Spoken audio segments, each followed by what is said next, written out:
You know that chair you're sitting on right now? Yeah? It's not as peaceful as it looks. In fact, it's in the middle of a constant invisible war. A war against forces trying to literally tear it apart. So in this explainer, we're going to pull back the curtain. We're going to make those invisible forces visible. We're going to learn the hidden language of stress and strain that basically holds our entire world together. I mean, think about it. It kind of seems like magic, right? You stand on a simple plank of wood and it just holds you up. But what's really happening inside that wood? What secret strength is it calling on to keep from just snapping in half? Well, it's a battle of forces, a huge one, and we're about to see exactly how that battle is won. Okay, so to find that answer, we've got to start thinking like an engineer. And you know what that means? It means learning how to simplify things. A lot. Because for an engineer, even the most complicated structures you can imagine, we're talking skyscrapers, airplane wings, you name it, can almost always be boiled down to one single fundamental thing: a beam. What engineers do is just strip away all the complicated stuff to get to the absolute heart of the problem. So, you've got a beam, that's just your basic structural piece. You've got supports holding it up, and you have loads, that's, your weight, or maybe the weight of cars on a bridge, all pushing down.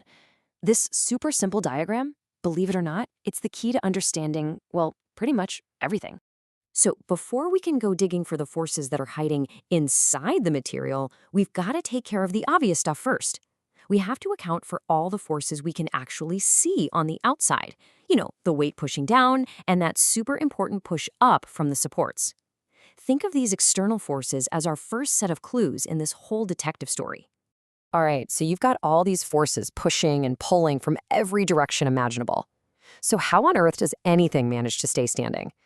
Well, the answer is this really fundamental law that governs, and I mean every stable structure in the universe.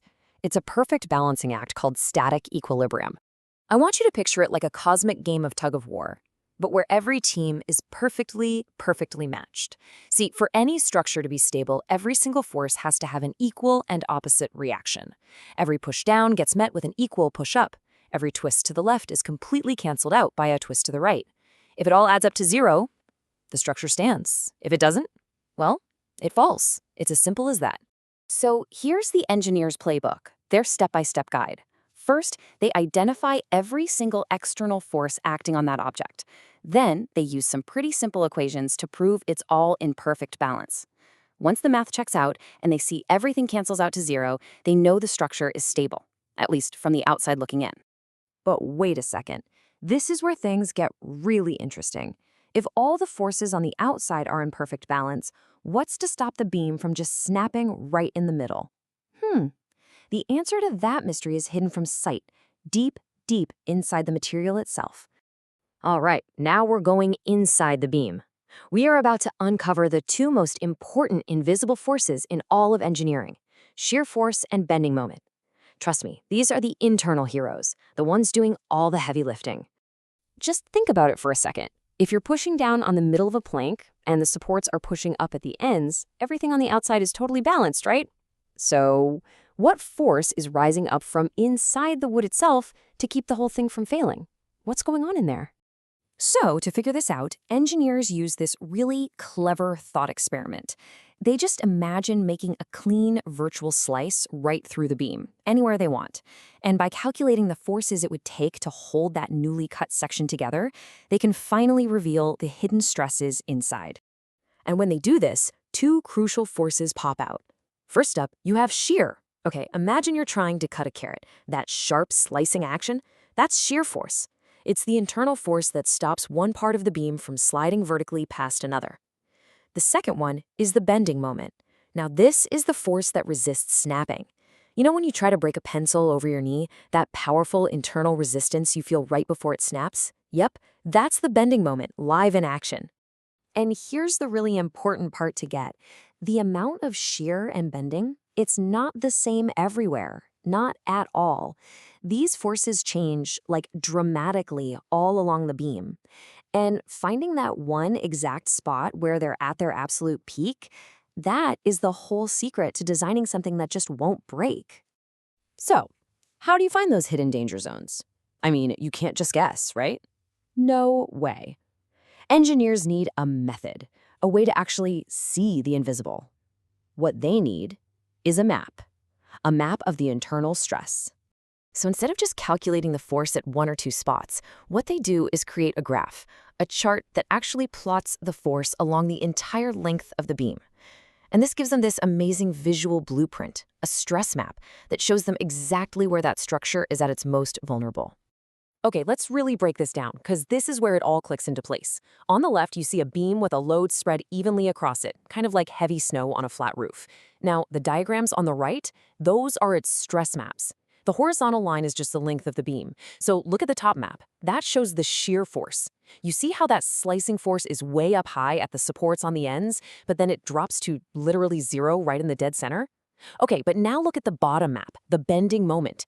It starts at zero at the ends and builds and builds and builds to this massive peak right smack in the middle. This isn't just a boring graph, you guys. It's a picture. It's a picture of exactly where that beam is under the most strain. And this right here reveals one of the most elegant and critical rules in all of structural mechanics. The point where the beam is most likely to snap, that point of maximum bending, happens at the exact same spot where the shearing force passes through zero. Just look back at the maps for a second. The bending moment hits its peak right where the shear force crosses that middle line. They're like a perfect inverse pair. It's beautiful, really. And listen, this is not just some neat little academic trick. This is the whole ballgame. By creating these diagrams, an engineer can pinpoint the single most vulnerable point in a structure and then make absolutely sure it's built strong enough to handle all that stress. This is the moment where theory becomes real-world safety. So, okay, we've seen the theory, we've seen the diagrams, but what does all this actually mean for the world around us? Why is understanding these invisible forces so incredibly important? It's because this knowledge is literally built into everything. It's what allows us to build bridges that carry thousands of cars every single day. It's what lets us build skyscrapers that can actually sway safely in the wind and design airplane wings that can flex under insane pressure without ever failing. It's what makes your bookshelf strong enough for all those heavy textbooks, and it's what lets us invent new materials that are somehow both lighter and stronger than ever before. And that right there is the real magic of it all. By using math to map out these hidden forces, engineers are able to make the invisible visible.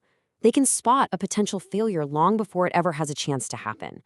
And because of that, they can design a world that is profoundly stronger and safer for every single one of us. So the next time you walk across a bridge or sit on a park bench or even just see a tree branch sagging under heavy snow, I want you to remember that invisible battle being fought inside. Because now you have the vision. You can see this hidden world of shear and bending that's at work all around you. So keep looking and definitely keep questioning.